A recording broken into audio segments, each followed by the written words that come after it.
কাতলা মাছের ঝোল বানানোর জন্য আমি নিয়ে নিচ্ছি কিছু সবজিতে নিলাম বেগুন আর মূলা, দুটোটা আমি কেটে নিয়েছি, কেটে ধুয়ে নিয়েছি। তারপর যা করলাম, আমি মূলাকে সেদ্ধ বসিয়ে দিয়েছি। তারপর মাছগুলোকে আমি ধুয়ে টুয়ে নিয়েছি। তারপর দেখো কড়াইতে দিয়েছি ভাজার জন্য।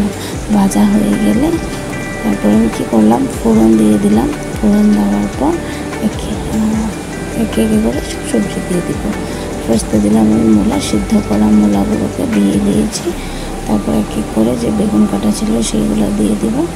দেওয়ার পর এটার মধ্যে দিব হলুদ, লবণ আর মরিচগুলো দিয়ে ভালোটাকে নেড়ে চেড়ে অল্প সময় ঢেকে রেখে দেবো ভাজা করার জন্য। তারপর ভাজা করার জন্য একটু ঢেকে রেখে দিয়েছি। এর মধ্যে আমি মশলা তৈরি করে নিয়েছি।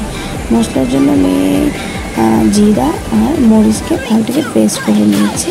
এর মধ্যে এক এক করে সব মশলাগুলো দিয়ে দিলাম। হলদি, লবণ, স্বাদ অনুসার দিয়ে ভালোটাকে নাড়িয়ে চাড়িয়ে নেব। আবার কিছুক্ষণের জন্য ঢেকে রেখে দেবো ভালোটাকে ভাজা হওয়ার জন্য। তো ভাজা হয়ে গেছে, তো আমি কিছু টমেটো কেটে আবার অ্যাড করে দিয়েছিলাম। তো এটা ভালোটাকে ভাজা হওয়ার পরে আমি জল দিয়ে দিলাম। জল দিয়ে এটাকে ভালো করে ফুটিয়ে নেব, কিছুক্ষণ রেখে দেব।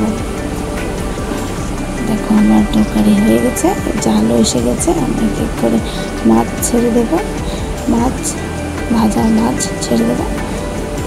মাছগুলো দেওয়ার পরও আমি কিছুক্ষণ রেখে দেবো আর ভালোটাকে জাল হওয়ার জন্য।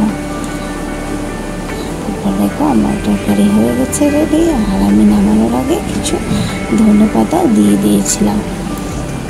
Thank you for watching my